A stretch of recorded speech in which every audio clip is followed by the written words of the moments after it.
नमस्कार। आज हम करेंगे अर्ध मत्स्येंद्रासन। मत्स्येंद्र एक ऋषि का नाम था जिन्होंने डायबिटीज़ के लिए इस आसन का आविष्कार किया। पूर्ण मत्स्येंद्रासन भी होता है, अर्ध मत्स्येंद्रासन भी होता है। ज़्यादातर हम क्लासेस में अर्ध मत्स्येंद्रासन करते हैं, तो हर एक के लिए ये पहली बार में ही करना संभव नहीं होता। उसमें कुछ समय लगता है, कुछ दिन लग सकते हैं। तो इसे विधि पूर्वक सीखने के लिए हो सकता है कि आधी आधी पोजीशन में भी कुछ दिन लग जाए। तो कैसे बनाना है उसकी विधि दिखाई जाएगी। पहले हम दोनों पैर सामने फैलाएंगे।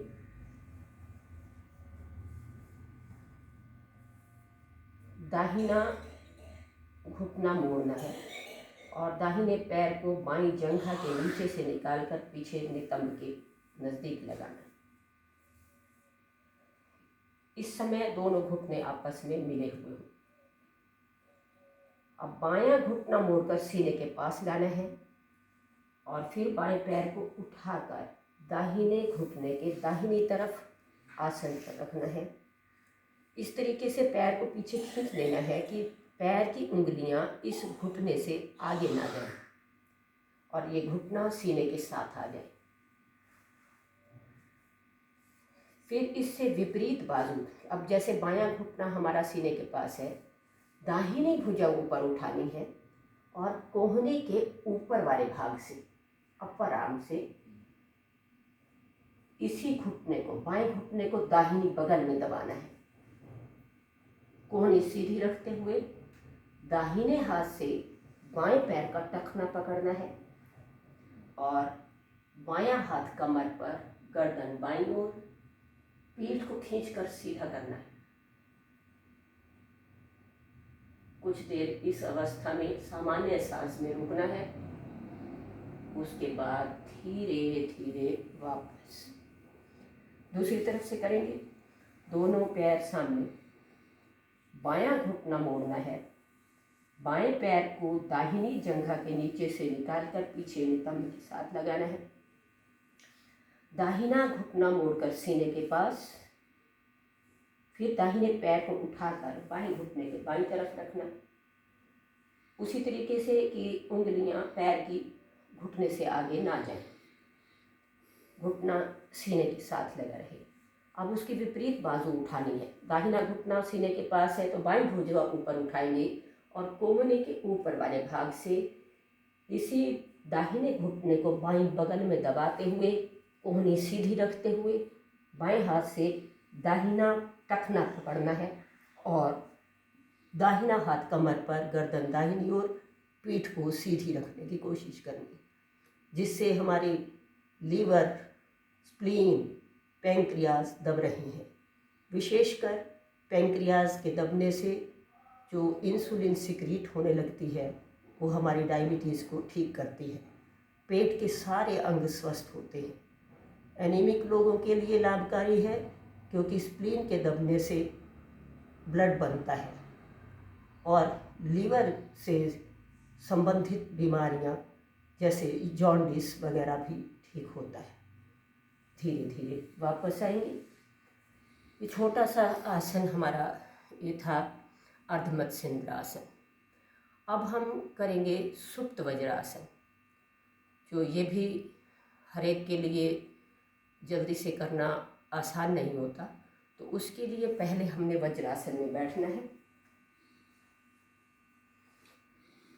वज्रासन के लिए पहले पैरों के अंगूठे मिले हुए हों और एड़ियों में फासला, पैरों के तलवों के ऊपर बैठना है।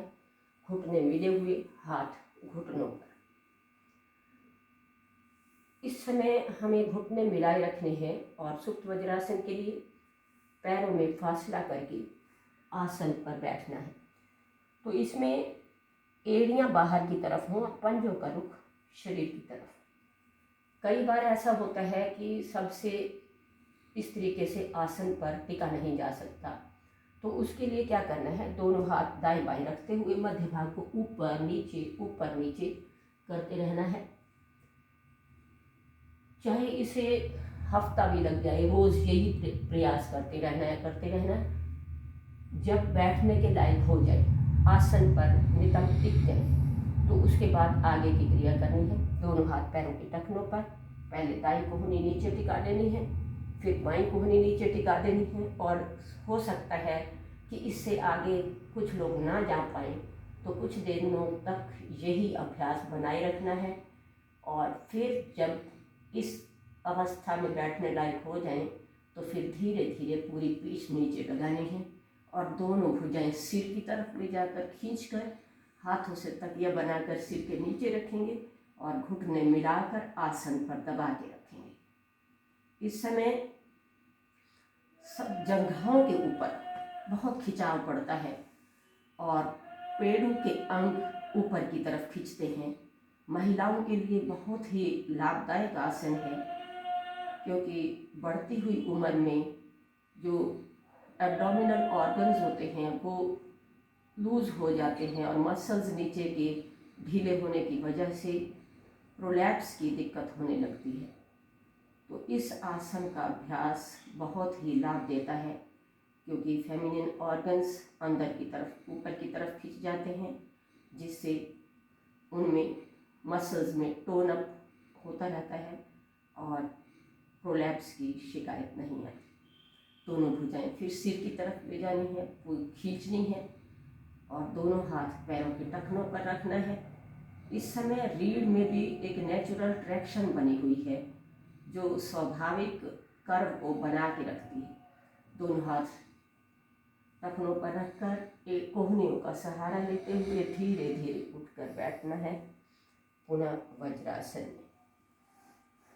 तो ये इसकी विधि थी करने की, दोनों आसनों की बता दी गई। इसी तरीके से अगर आप चाहते हैं कि और आसनों की भी विधि आपको ठीक तरीके से समझाई जाए, तो हमारे इस YouTube के चैनल को सब्सक्राइब कीजिए, जिससे आने वाले आसन आपके लिए हो सकता है और भी लाभकारी सिद्ध हो। नमस्कार।